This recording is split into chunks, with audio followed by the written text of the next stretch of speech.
Improve করেছে, ভালো কথা বললেন। 60% মানে ওনার একটা ক্যালকুলেশন।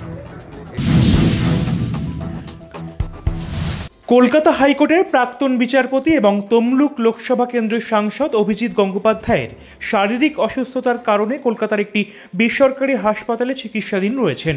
ওনাকে দেখতে ইতিমধ্যেই হাসপাতাল চত্বরে উপস্থিত হয়েছিলেন রাজ্যের বিরোধী দলনেতা শুভেন্দু অধিকারী।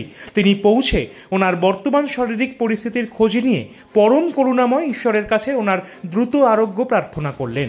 কি জানালেন তিনি সাংবাদিকদের মুখোমুখি হয়ে শুনে নিন বিস্তারিত। ট্রিটমেন্ট খুবই ভালো, স্যাটিসফ্যাক্টরি।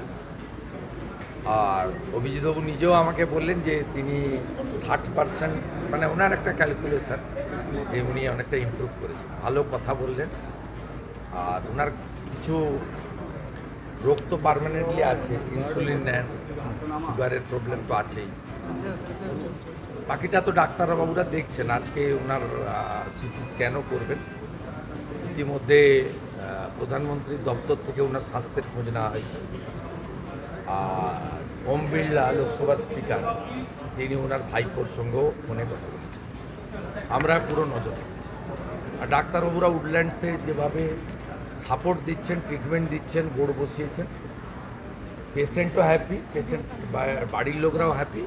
আমরা যারা ওনার শুভানুধ্যায়ী তা আমরাও ইনিশিয়ালি হ্যাপি।